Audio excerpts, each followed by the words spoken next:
Amigos míos, bienvenidos a bordo de este viaje de historias. Y hoy vamos a hablar de unos seres supremamente extraños que han suscitado cualquier cantidad de controversias, teorías, hipótesis, y que de alguna manera han estado omnipresentes en la historia de la humanidad. Pero de esto vamos a hablar después de invitarlos para que compartan y comenten estos contenidos con sus amistades alrededor de una buena taza de café. Los invito a que se suscriban en mi canal de YouTube, que es Néstor Armando Alzate, y lógico, ese es mi canal oficial. Denle me gusta. Activen la campanita para recibir notificaciones. Les recuerdo que tenemos a disposición de ustedes nuestra línea de WhatsApp 310-692-0672. 310-692-0672. Me pueden enviar sus mensajes de audio o sus mensajes de texto. Y yo, obviamente que les voy a tratar de responderles a todos. Así que ya saben, espero sus comentarios, opiniones, sugerencias, críticas, lo que ustedes quieran. Pues les decía que estos son unos personajes muy extraños y que han estado omnipresentes en toda la historia de la humanidad y en todas las culturas. Yo no creo que exista una sola cultura en la que estos personajes no hayan estado presentes. Y estamos hablando de los gigantes. Los gigantes que adquieren un carácter, digámoslo, más allá de mitológico, adquieren inclusive estatus de deidades o de seres celestiales, porque se supone que la gran mayoría de ellos descendieron del cielo. Si uno se remite al panteón griego, es decir, a esa galería de dioses griegos, lo que llamaron los dioses olímpicos, que son posteriores, antes de ellos, en el principio de los tiempos, se supone que es así, existía una organización diferente. Había el primigenio, pues el primero se supone que fue Urano, el dios del cielo, y su esposa era Gea, la tierra. Ellos tuvieron 12 hijos. Estos 12 hijos fueron los que se llamaron los titanes. Los titanes en principio eran esa progenie de este par de dioses primitivos, o de dioses primordiales mejor. Y se supone que Urano temía mucho que cualquiera de ellos pudiera destronarlo. Pues estos 12 hijos, que fueron los titanes, eran Océano, que de él tomaron el nombre para designar a estas masas de agua que envuelven el planeta, que son de carácter salado. Él era justamente el que se suponía el que regía las aguas, el régimen de las aguas, tanto las fluviales como las marítimas. El otro era Seo. Seo, inclusive ahora esta palabra se ha reactivado como CEO, pues, es decir, para decir la persona que dirige una empresa determinada es un CEO. Pues este era, en efecto, el líder de los titanes. Y por razones obvias, era muy respetado. Luego venía Crío. Su nombre nos remite también a los niños, críos, que les decimos también los críos. Este era el más joven y el más fuerte de todos. Luego venía Hiperión. Hiperión se encargaba de regular las estaciones, el día, la noche, y era el padre de Helios, que era el conductor del carro del sol, en el que el sol iba de oriente a occidente todos los días. Luego viene Jápeto o Japeto, y se suponía que este era el rey de los titanes, porque era quizás el más brillante de todos. Luego vino Cronos, era el menor, el sexto. Cronos, paradójicamente, fue el que destituyó a su padre Urano. Recordarán ustedes que como este era un tirano, Urano, había confinado a todos estos hijos para que ninguno pudiera darle un golpe de estado, pues Cronos se encargó de eso. Una vez que él accedió carnalmente a su esposa, a Gea, le dieron unos bebedizos y entonces Cronos lo mató, le cortó el pene, lo lanzó al mar, y recordarán ustedes que de ese pene cercenado que cayó al mar surgió una espuma que supuestamente era su semen, y de ahí surgió Afrodita. ¿Recuerdan ustedes aquel cuadro bellísimo, si no estoy mal, de Botticelli, para el cual posó Simonetta Vespucci, que era sobrina de Américo Vespucci? Y es un ícono de la pintura universal. Ese era Cronos, que mató a su padre.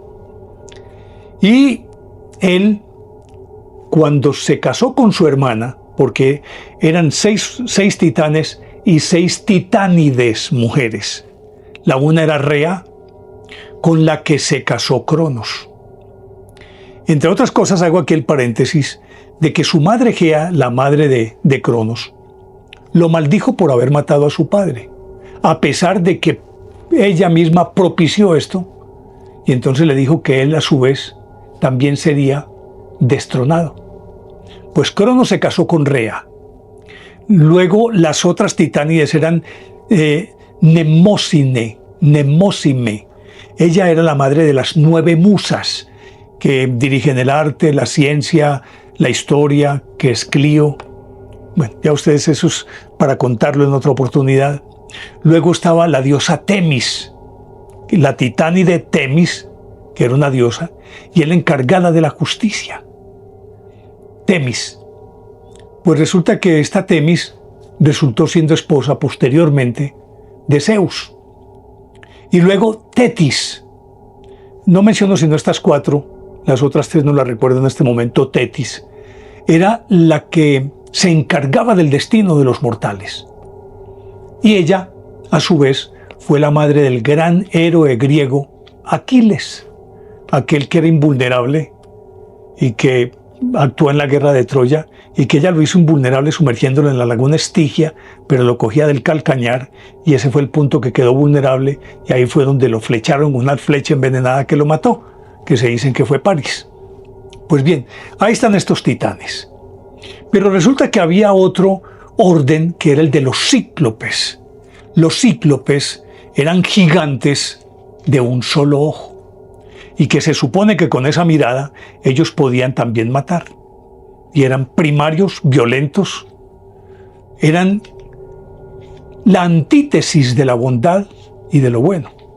Los cíclopes, el más famoso de los cuales, recordarán ustedes que fue Polifemo. Polifemo fue aquel que durante el periplo de Odiseo, o sea de Ulises, de regreso a Ítaca una vez que terminó la guerra de Troya, fue atrapado en una isla donde vivía Polifemo.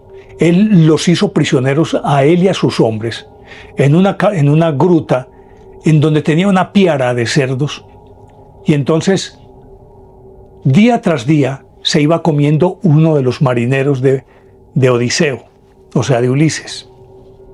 Y Ulises entonces, para quitárselo de encima, una noche lo emborrachó, y estando borracho le clavó una lanza en el ojo, lo dejó ciego, y al otro día todos sus compañeros se camuflaron entre las cabras y la piara de cerdos para poder salir de la gruta, y el ciego, Polifemo, tratando de encontrarlos a la salida, no pudo, y ahí se liberó Ulises de este cíclope. Pues de acuerdo con todo esto, bueno, entre los otros titanes también estaba Atlas, como una segunda generación, que era el que sostenía la tierra. Ahí ven ustedes una raza de gigantes. Gigantes que tenían características bien, regular o mal, divinas, porque tenían incidencia en el destino humano desde diferentes perspectivas o funciones. Como decíamos, Océano que regula los ríos y los mares, el otro que Hiperión las estaciones, y así por el estilo. Todos tenían como una misión, y lo mismo las titánides, que ya las mencioné. Pues resulta que estos, una vez que Cronos empezó a tener hijos, que yo recuerde, tuvo a Zeus, tuvo a Hades, tuvo a Poseidón, y otras 3 creo que eran Demeter, y no recuerdo las otras 2. Lo cierto es que, como tenía la amenaza de que él también iba a ser destronado por uno de sus hijos, entonces se los engullía, en cuanto nacían se los engullía. Y el último que se logró salvar, porque su madre, Rea, envolvió una piedra, se le entregó a Cronos, Cronos se tragó la piedra, ella con el bebé se le entregó a una cabra que era Maltea, que fue la que lo alimentó. De ahí nace el mito de la Vía Láctea, pero eso es harina de otro costal que contaré en otra oportunidad. Y entonces entonces él creció fuera de ahí. Luego vino, se enfrentó a su padre, lo destronó, liberó a los titanes, pero los mantuvo, es decir, los liberó en principio para ayudarle a pelear contra el padre, luego los volvió a confinar. Y ahí nació el panteón del Olimpo, que eran estos dioses, Júpiter, o sea, pues Zeus y todos los demás que ya suficientemente conocemos. Pero como se puede ver, independientemente de cualquier concepción que uno tenga, tienen un carácter o un origen extraño, en todo caso no humano. Y si estamos mirando hacia atrás en el tiempo, se supone que la estirpe humana no existía, sino que eran ellos los dueños de esto. Pero ¿de dónde llegaron estos? ¿Cómo aparecieron los titanes, los cíclopes? Y ya volveremos sobre esto porque, mientras tanto, en la mitología nórdica también existían gigantes, y estos gigantes eran los gigantes de hielo y los gigantes de fuego, con unos nombres un poquito complicados, y se enfrentaban entre ellos y se enfrentaban a los hombres también. Ahí tenemos entonces la contrapartida. Entre los egipcios también hubo gigantes, aunque no fueron muy protagonistas, pero los hubo también. Y así, si uno busca en todas las culturas, siempre hay una referencia a un gigante, o a varios gigantes. Y ni qué decir si nos remitimos a la tradición judeocristiana. Recordarán que en el Génesis dice, en Génesis 6, 1, 4, habla de los Nefilim, los hijos de los dioses, porque hablan en plural Elohim, como un conjunto de dioses, aunque pues los exegetas dicen que era una forma para designar a esa fuerza universal que era Dios como el todo. Entonces por eso podían inclusive utilizar el plural. Ahí él dice que estos Nefilim eran hijos de Dios y se casaron o se aparearon con las hijas de los hombres, y de ahí nacieron los gigantes. Y luego, si uno busca, encuentra en la Biblia, en el Antiguo Testamento, cualquier cantidad de menciones en distintos libros: Génesis, en Números capítulo 13, en Ezequiel capítulo 32, en Judith capítulo 16, en Baruch capítulo 3, en Sabiduría capítulo 14, en Eclesiástico capítulo 16, y en fin, lo encuentra en muchas partes de la Biblia.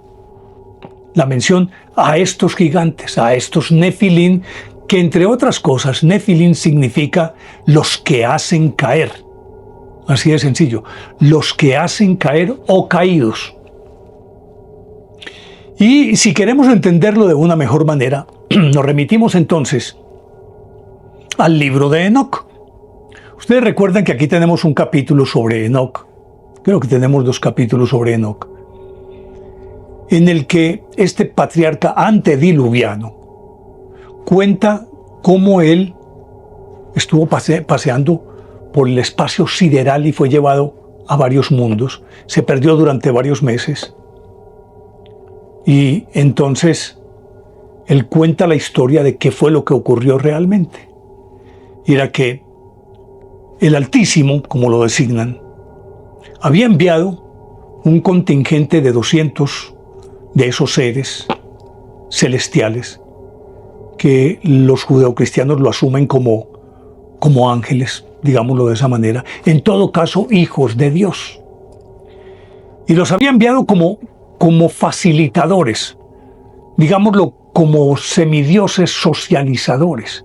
Y ellos vinieron bajo el mando de Azazel. Y los unos enseñaron la agricultura, los otros los modales hasta las buenas costumbres.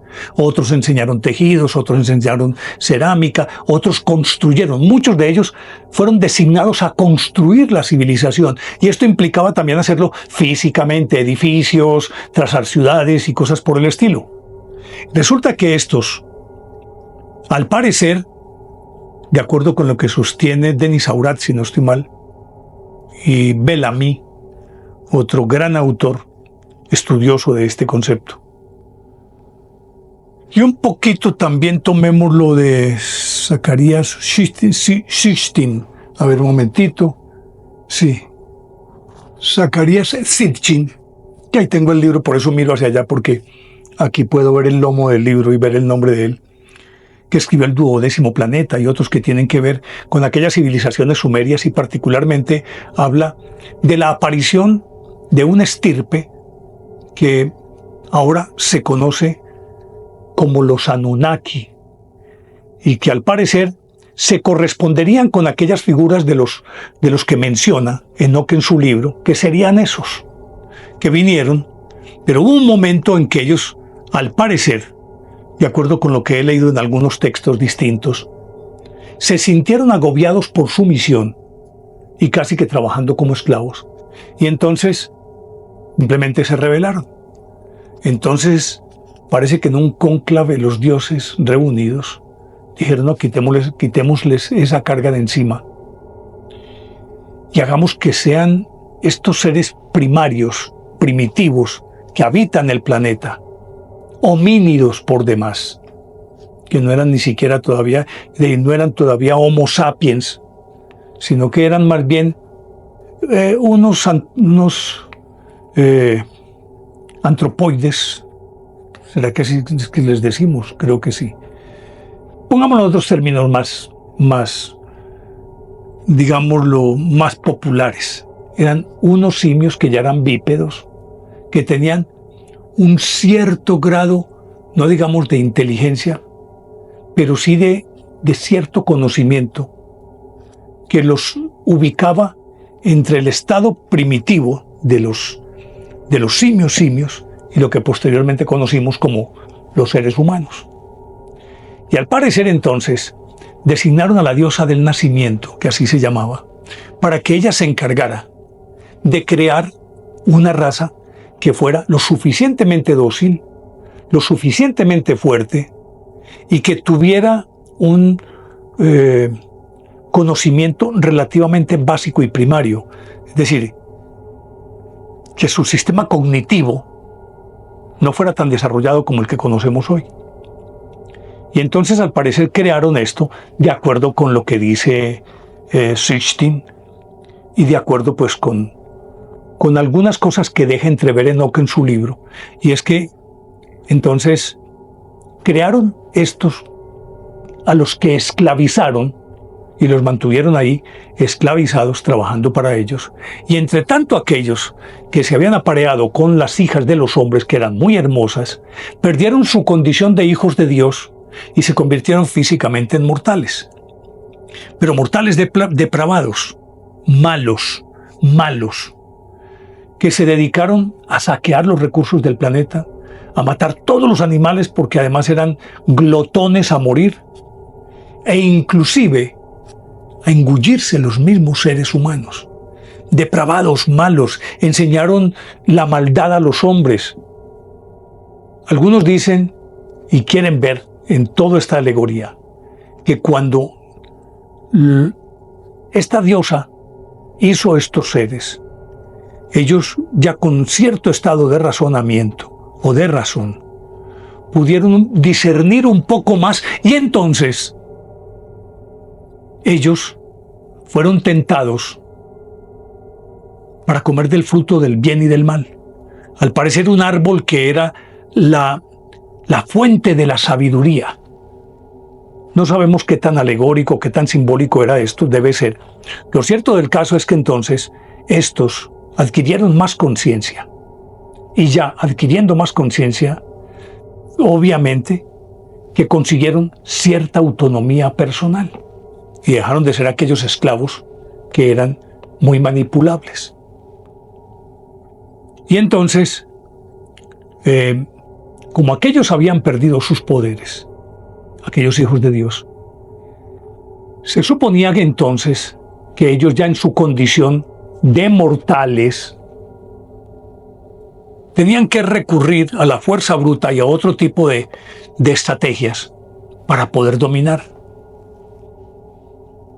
Y ahí fue cuando esta raza primitiva, que ellos habían mejorado genéticamente, porque algunos quieren ver que aquella diosa del nacimiento era ni más ni menos que una ingeniera genetista, porque todos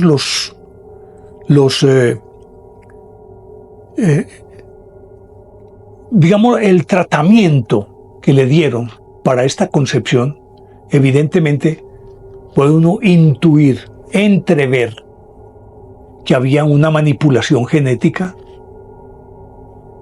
Y ya estos dotados de más conciencia y aquellos depravados, entonces los hombres aprendieron de ellos las artes malas, el robo, la violencia, asesinato. Inclusive parece que esta figura en la que Caín mata a Abel es ni más ni menos que ese conocimiento que acaban de adquirir. Como aquellos otros, Adán y Eva, habían ya supuestamente entendido de qué se trataba, pretendían elevarse a la condición de aquellos que los sojuzgaban a ellos. Y hablan que siendo seres incorpóreos antes, eran casi que espíritus celestiales. Pero una vez que adquirieron ese conocimiento, tomaron conciencia de quiénes eran, y ahí fue cuando sintieron su desnudez, vergüenza ante su desnudez. En fin, estos son un montón de teorías simbólicas que hay en torno a aquello que nos han contado en el Génesis, de la creación, de la tentación y todo esto. Porque además, de acuerdo con estas teorías, esa diosa del nacimiento era también asociada a una figura de una serpiente. Por lo tanto, ya pudo ser la serpiente que estuvo en el paraíso. Pero no quiero enredar mucho la pita con este cuento, porque lo que importa más allá es lo que realmente sucedió después. Si ustedes recuerdan entonces, al parecer, y me remito de nuevo a esta estela o es el documento que es en piedra que está en una universidad en Estados Unidos,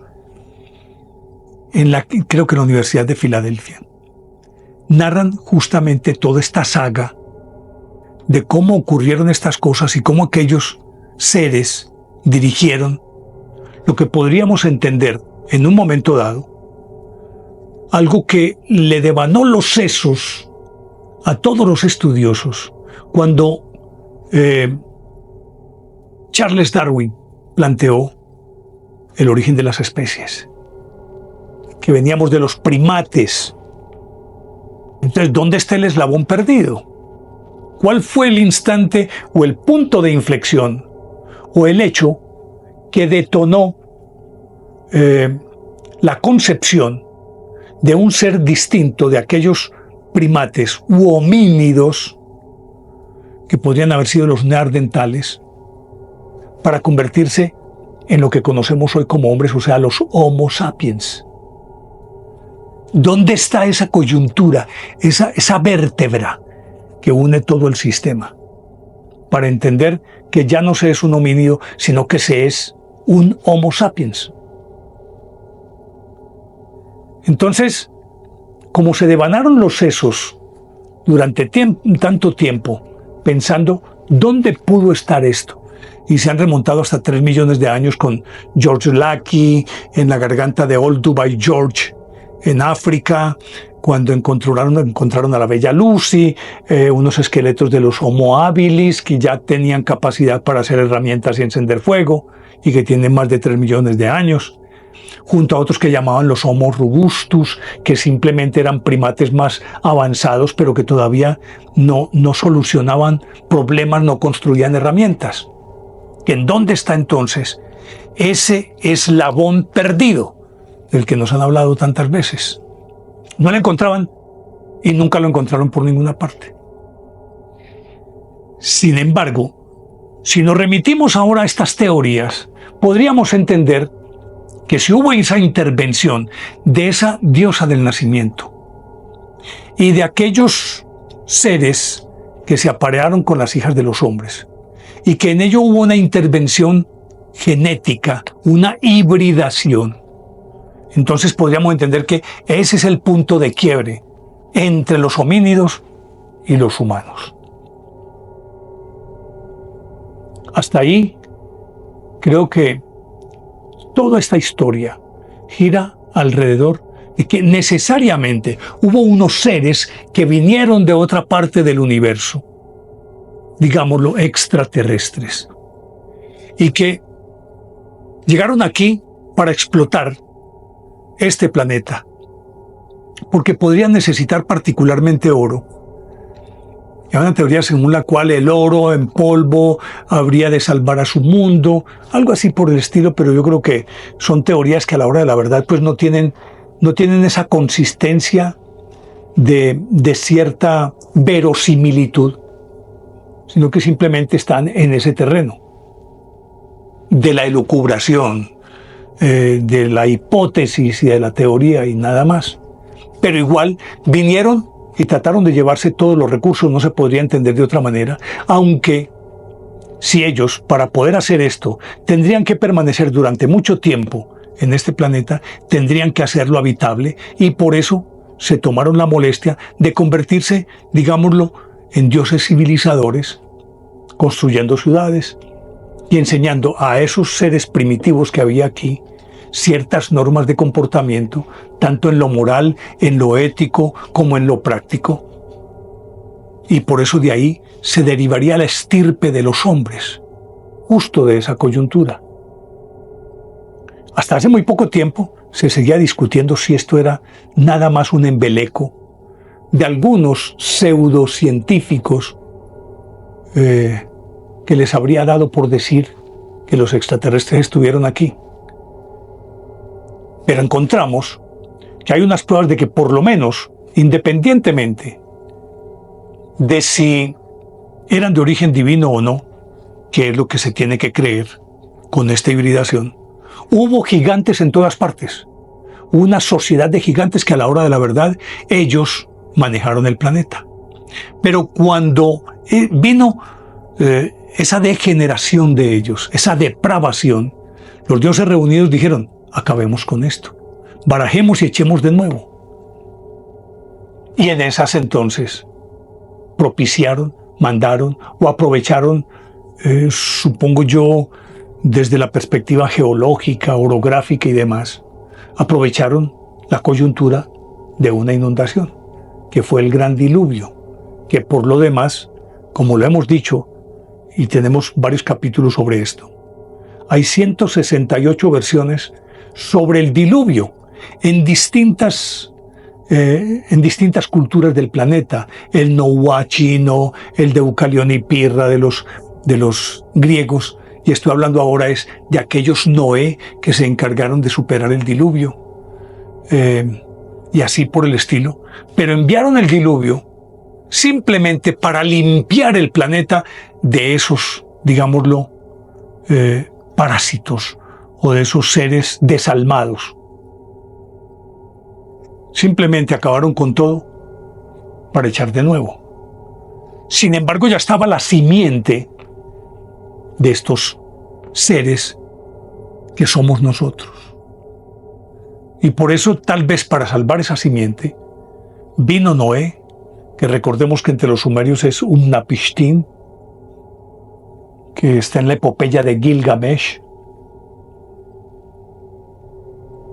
y lo encontramos en distintas partes del planeta, un ser específicamente escogido para salvar un poquito, o digámoslo, después de la depuración, dejar a alguien que realmente mereciera repoblar el planeta, y por eso fueron escogidos hombres probos, como el caso de Noé, cuyo origen también es un origen extraño, porque recordemos que Enoc fue el padre de Lamec, Lamec padre de Matusalén, Matusalén padre de Noé. Cuando Matusalén vuelve después de un viaje, encuentra que su esposa está embarazada. y le ha dado un hijo ya, y que ese hijo no tenía los rasgos de él ni de ella, sino que tenía unos rasgos completamente diferentes. El biotipo era como de aquellos hijos de los dioses. Y él en principio quiso repudiarla y tal vez hasta deshacerse de este muchachito. Pero este muchachito fue el futuro Noé. Entonces ya con el diluvio lograron depurar esto y podríamos afirmar que en ese momento comienza esta historia que conocemos hoy. Ahora, pueden preguntarse, y me lo pregunto yo también, ¿cuándo ocurrió esto? De acuerdo con todos los indicios,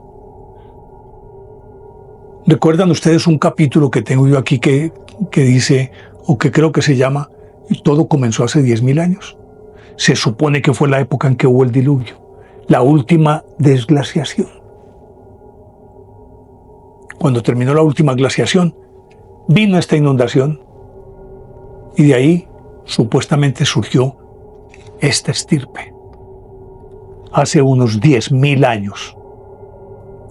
Hasta entonces, todavía estábamos, diríamos, en pañales más como cromañones o como Homo sapiens, pero en un estado mucho más básico, mucho más primitivo. Pero luego del diluvio se repobló el planeta y aunque algunos siguen afirmando que realmente lo que ocurrió no es que Moisés no pudo haber albergado en una nave de estas características parejas de todas las especies, sino que ahora existe la teoría de que sí albergó a todas las especies, pero no físicamente a los ejemplares.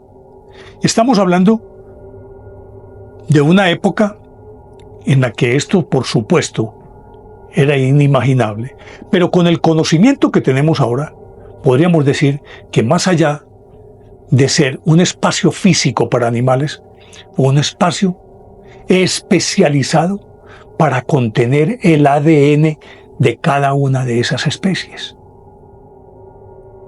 A excepción de quienes manejaban la situación, Noé, su esposa y sus hijos, que quedaban de últimos. Pero aquí viene entonces que para corroborar que en efecto existieron los gigantes, yo voy a mencionar aquí algunas teorías que podrían encajar, y lo sostienen Bellamy y Seurat, que en tiempos, eones, millones de años, la Tierra, esta no es la única luna que ha tenido, sino que pudo haber tenido hasta 5 lunas. Y muchos de los periodos en los que hubo extinciones totales es porque una luna caía. Si no prácticamente impactaba la Tierra, se destrozaba por efectos de la gravedad, por no sé qué fenómenos, y caían trozos y provocaban extinciones masivas. Y que particularmente estos movimientos podían provocar el que, aparte de que el planeta todavía no era un cuerpo celeste, digámoslo, protegido completamente de los distintos rayos, digámoslo, de las distintas ondas, los que alfa, beta, todos estos de electromagnetismo, pues que afectan, y que, de acuerdo con lo que afirman algunos, el hecho de que, por ejemplo, la luna cayera o se acercara, podía liberar cualquier cantidad de energía procedente del Sol y esto producir gigantismo, el fenómeno del gigantismo. Pero esa es una teoría que todavía está en estudio y que la traigo aquí a colación, más es como, digámoslo hasta cierto punto, como curiosidad, porque no hay nada que indique que en efecto hubo lunas anteriores y que esta, básicamente en el evento de que se acercara más, dislocaría toda la gravedad del planeta y haría que, precisamente por eso, la vida adquiriera otras formas y que eso a su vez conllevara este proceso de gigantismo tanto en la vida vegetal como en la vida animal. Lo cierto de esto es que se han encontrado en todas partes, se han encontrado rastros de gigantes.